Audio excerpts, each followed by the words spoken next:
Ladies and gentlemen of the interwebs, shall we move on to Tulsi Gabbard? There is this thing called the deep state, and Tulsi Gabbard seems to be opening up a can of whoop-ass on the deep state. And I'm not getting ahead of myself, because some people say, and rightly so, or at least understandably so, Democrats are good at playing for keeps and locking up their political adversaries and killing their political adversaries, sometimes literally.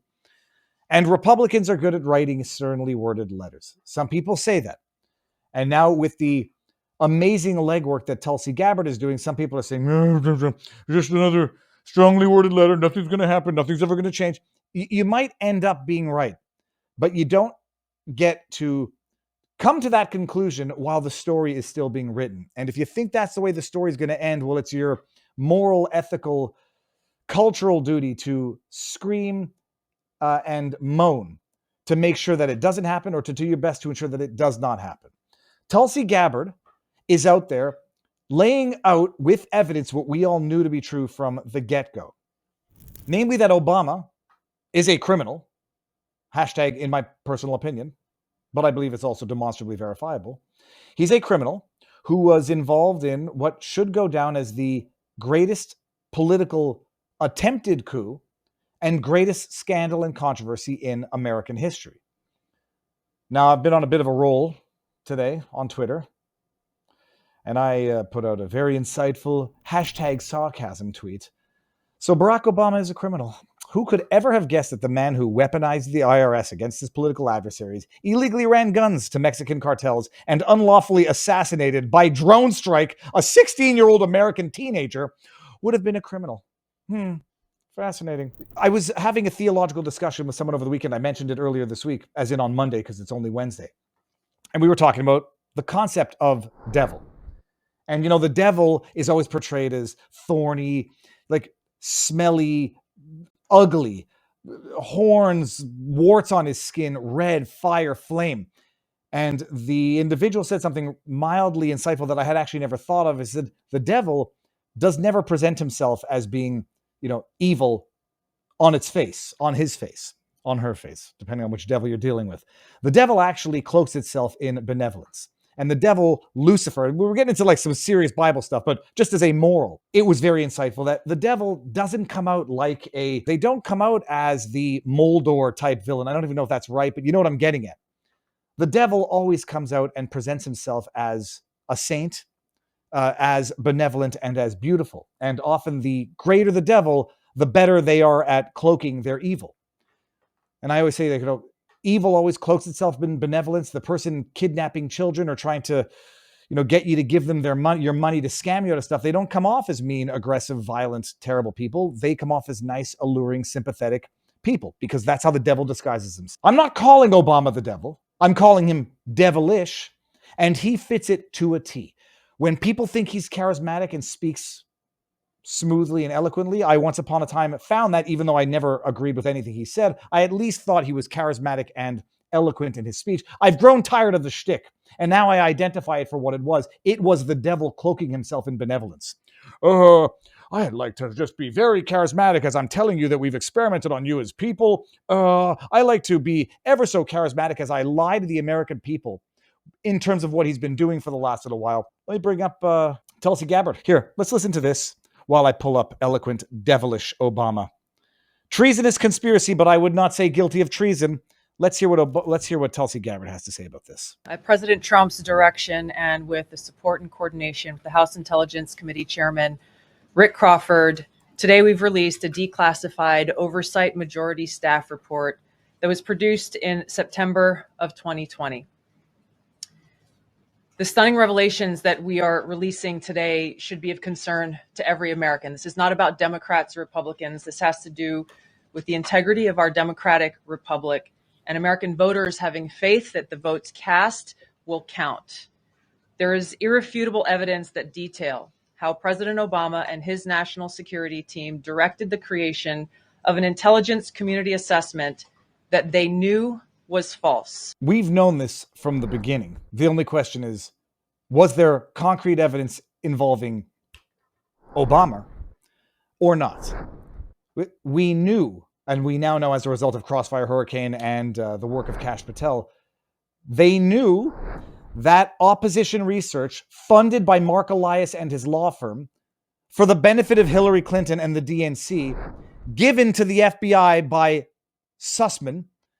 FBI subsequently leaked it to Yahoo News, all knowing it was fake and a lie, leaked it to Yahoo News so that Yahoo News would then write an article on it, and then FBI corruptly funded, or at least provided this information from a corruptly funded by Mark Elias and his law firm for the benefit of Hillary Clinton and the DNC, this fake Steele dossier, all done knowingly. Sussman charged the Clinton campaign for the meeting with the FBI in which he provided this knowingly false, manufactured, fabricated lie so that the FBI could justify their secret FISA warrants to spy on Donald Trump. We all knew that. Well, it seems that Obama knew that what they were pushing by way of narrative was lies, propaganda that have in fact cost people hundreds of thousands of lives. And I'm talking about what became the war of Russia versus Ukraine, or the war in Russia and Ukraine. They knew it would promote this contrived narrative that Russia interfered in the 2016 election to help President Trump win, selling it to the American people as though it were true. It wasn't. The report that we released today shows in great detail how they carried this out. They manufactured findings from shoddy sources. They suppressed evidence and credible intelligence that disproved their false claims. They disobeyed traditional tradecraft intelligence community standards and withheld the truth from the American people. In doing so, they conspired to subvert the will of the American people who elected Donald Trump in that election in November of 2016. They worked with their partners in the media to promote this lie, ultimately to undermine the legitimacy of President Trump and launching what would be a years-long coup against him and his administration. We're here today because the American people deserve the truth, they deserve accountability, and they deserve justice. You remember, like, I'm old enough to remember this, but I'm also old enough to fear becoming senile and having false memory syndrome. That prior to the Iraq war, which was based on a lie of WMDs in Iraq. And I know some people are going to say it's not a lie because they had Scud missiles. It's not a lie because they had chemical warfare or whatever. We understood what was being said when it was being said based on intelligence reports that Iraq had WMDs.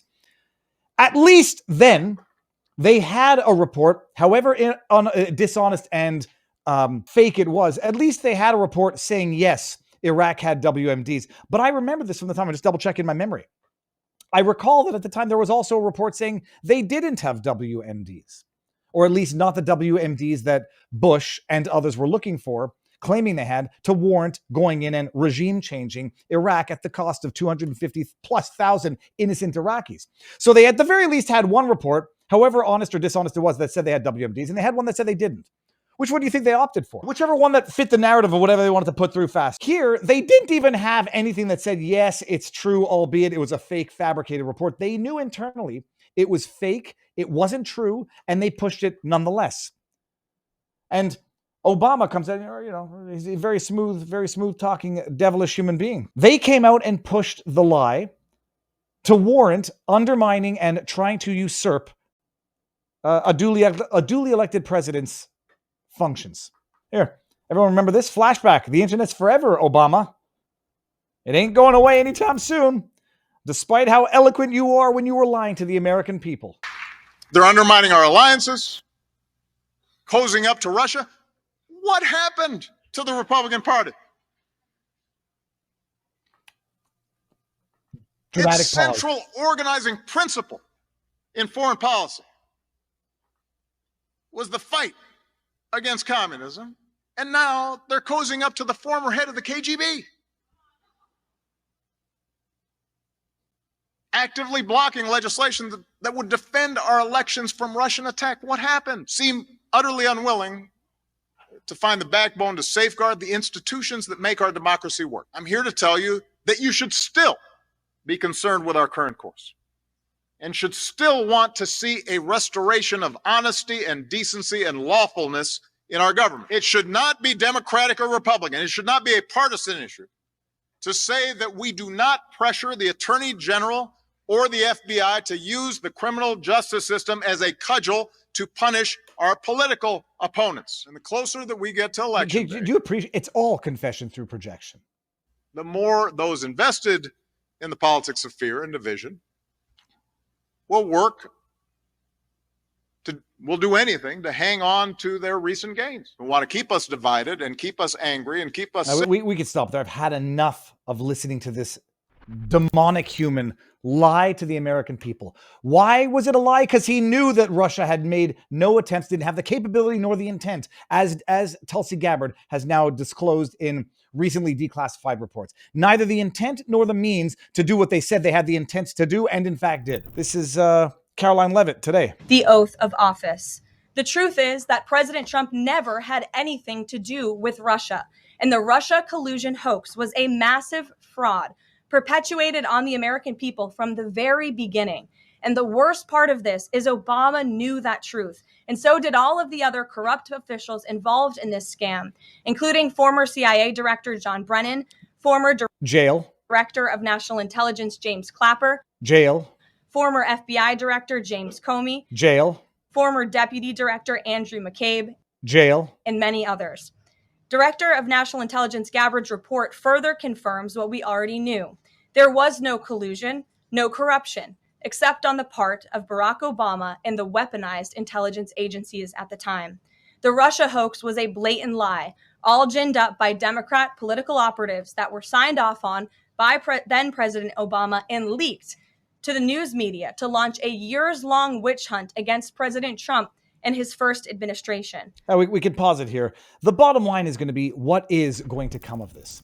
And if nothing comes of this, I don't say people will be right to be despaired, but you could not blame them for being despaired. Now, how long does it take? We'll see. What will be the repercussions? We'll see. Against whom will these repercussions be imposed? We'll see. I got people out there, idiots on the internet, saying, I talked about it yesterday, I won't go over it again in detail today. Oh, thanks for the immunity, Trump. You can't go after Obama now. Well, congratulations on implicitly recognizing that Obama did something illegal that would require immunity. But also congratulations on being an idiot and not understanding the Supreme Court ruling. It was absolute immunity for core constitutional duties, lying to the American people to overthrow a duly elected president, to spy on a duly elected president, to manufacture evidence to submit to secret FISA courts, arguably within core constitutional duties. I have no doubt they'll raise that argument. Let him raise it. And if the judge says, okay, you were acting as president to ensure the validity of elections, because that's what Trump said, and they probably have as much disagreement with Trump saying it as I do with Obama saying it. The only difference is Obama is a liar. He, in fact, corruptly interfered with the elections through a lie. And Trump himself was actually trying to verify what everyone now acknowledges, if you have half a brain, you will, were stolen 2020 elections. Stolen not necessarily through Dominion, but stolen through censorship, changing the rules, and ballot harvesting. So let them argue that.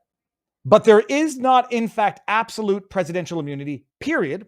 There is absolute presidential immunity for core constitutional duties, presumptive constitutional immunity for that which falls in the middle, and no immunity for purely personal or actual criminal acts. But now some people are saying if nothing happens of this, we're going to be blackpilled. If we don't get what we want, which is Obama in jail, we're going to be blackpilled. Trump came out today and accused Obama of treason. Tulsi Gabbard, who maybe weighs her words more, and Trump, who may not weigh his words strategically, referred to it as a treasonous conspiracy. Now, there's a very big legal distinction between the two. Treason is a specific crime with specific punishments, and treasonous conspiracy is a descriptive of an action. Trump said treason. Trump said that Obama committed treason. Some people want, metaphorically, proverbially speaking, heads to roll. This is Jesse Kelly, and I like him. And I'm going to play this. I can show you Donald Trump's mugshot. The second the communists took power, they had Donald Trump arrested in every jurisdiction in the United States of America. They tried to blow his head off and send him to prison for 90 years. So don't tell me former presidents are untouchable. I want to also just, highlight the fact that we haven't yet gotten any final accounting of the Butler failed assassination attempt successful murder plot. I personally believe that U.S. Americans, it's the throwback to Miss South Carolina, something's up with Butler. Politically motivated, let it happen on purpose. I had on Susan Crabtree, who in her professional estimation, being the reporter, the journalist who's deeper into it than anybody, said Kim Cheadle, who was appointed at the insistence of Jill Biden, that there was politics motivating decisions to do or to not do certain things. The Democrats wanted Trump to get murdered. Period. They still do. And but for the grace of God, it would have happened. There was politics involved in that failed assassination attempt. Whether or not it was just some lone lunatic who actually pulled the trigger, it was political corruption that facilitated, orchestrated that entire sequence of events because they wanted Trump to be murdered. No, sir. The President of the United States of America cooked the books on his orders of intelligence in order to create a false narrative about the incoming president who was about to be sworn in. He used the Central Intelligence Agency like it was the DNC. You have to appreciate what Kelly's saying right now. It's beautifully put. They were using the FBI like it was the propagandist arm, a subsidiary of the DNC. Literally. Michael Sussman, for those of you who don't remember, was Clinton's lawyer. Went with that Steele dossier that was prepared, financed, or laundered through, however you want to call it. Elias and that law firm, I forget what it was called, Perkins Coie. I'm not sure it was Perkins Coie. Sussman gave that to the FBI. Everybody knew it was a lie. The FBI was acting as a law enforcement, corrupt, thug, mobster branch of the DNC. He used the FBI like it was a DNC. He used the DNI like it was the DNC. Department of National Intelligence. Politicking with his office. That is a crime so severe, Barack Obama should never see the light of day again. He deserves a trial, a fair trial, a public trial, because that's what the American people deserve. And then he deserves to go to prison for the rest of his natural life. And not just because I hate him, but because the next time we get a scumbag like that in the Oval Office, he has to look at Barack Obama rotting in Fort Leavenworth and say to himself, well, I guess the CIA probably isn't my political arm, so maybe I should back off of that. This moment, I'm not just saying this for radio purposes, is everything for this country. I do not believe we can hold the United States of America together if these people don't go to prison. Pause there. Because the American people do not believe in their institutions anymore. That ship has already sailed. And in order to earn back institutional trust, there is only one thing that works. There's not two. There's only one. Punishment. Accountability. Same thing. Now, I am not holding my breath for Obama seeing a day in prison. And that's not blackmail. It might just be real. You know what would be good enough? Impeach him. Impeach Obama. We now know that you can impeach a president. You can impeach a president when he's no longer in office. Impeach him. Convict him. Bar him from ever holding office ever again, as if he ever would. Freaking Obama's living on his $15 million, what is it called? Martha's Vineyard property. Despite global warming and rising ocean levels, he's living on the coast of the ocean. $15 million property, probably more, after, getting his $600,000 an hour speaking fees for having sold his soul in advance. But impeach him, convict him, and set the standard that it will actually happen when people actually break the law, commit high crimes and misdemeanors. And then you go after the heads of the FBI, DNI. You go after Brennan. You go after Comey. You go after Clapper. And you jail them. Not like Kleinsmith. Kevin Kleinsmith altered an email to submit to a FISA court to get a spy warrant on Carter Page. What did he get? He didn't see a damn day in jail. 1 year probation, 400 hours community service, retroactive suspension of his bar license. No. That's not even a slap on the back, a slap on the wrist. That's a massage on the back. That's a thank you. You did a good job, Kleinsmith. Send them to jail, charge them, and convict them after a trial. The evidence is overwhelming, indisputable, and undisputed, if for nothing else other than lying to Congress, perjury. Now, you talk about what Tulsi Gabbard's doing, and you talk about what Pam Bondi has to do right now. Tulsi Gabbard has done her job. She's gathered the evidence. She submitted it to the DOJ for criminal referral. Now, Pam Bondi's desk, it's on my desk, is turned into a meme. But it's on her desk, and she had better do her job now. We'll see. We are in the middle of a chapter, people. We're not at the end of it. If we get to the end of this and they say, oh, statute of limitations, oh, immunity, government immunity, Westfall Act, I don't even know if that would apply to members of the FBI. If it gets to there, then you can get black-pilled and then you can say, wow, the Republicans are just as feckless as the Democrats. Until then, we're in the process of writing this book, people. So keep the pressure on so that the ending is written properly, justly, and the way it needs to be written with accountability. That being said, I put this out as an interesting observation as I'm driving. I did the Unusual Suspects earlier today. It's going to air, I think, tonight at either 4 or 6 o'clock. I forget which. I'm coming back and I'm thinking, like, my goodness, Tulsi Gabbard is just the head of a government organization. Kash Patel, Dan Bongino, they're just the heads of a government organization. Pam Bondi is just the head of an organization. I'm like, oh, how many people work for the FBI? I mean, I think you guys know this already. I think right now there are 33,000 employees, give or take, working for the FBI. They're not at full capacity. Full capacity is 36,000. I was like, oh, what's the DOJ? DOJ is everyone involved in the Justice Department. I mean, I guess, state prosecutors, judges, whatever. How many people work for the DOJ? The answer was, I think it was 112,000, but I didn't want to get accused of being over the number, so I rounded all of them down. These are just the, not figureheads, but the heads of the departments. You understand how many people are working under the heads, and whether or not you trust them. At the very least, I think they are, if not doing their jobs, at least pretending to try to do their jobs. I'm looking at Pam Bondi here, but I believe Kash Patel and Dan Bongino are doing their jobs and trying to do their jobs as well as possible. You imagine what happens if, let's say, DOJ, 100,000 employees. Well, it's actually said 115,000 based on AI overview. FBI says 38,000, but I know that it was 33,000 based on Patel's recent interview. CIA, I didn't know this, 22,000 employees. The CIA does not publicly disclose the exact number of its employees, but it is widely believed to employ around 22,000 people. Some estimates suggest that an additional 114,000 people work indirectly for the agency through contractors, whatever. Can you imagine if you are dealing with, what do we have, 150,000 people, give or take? What percentage of those people are morbidly, rabidly, vitriolically anti-Trump and who think that it's their civic duty to oppose, putting in quotes, Hitler at all costs? What percentage? Let's just go with a low percentage, 15%.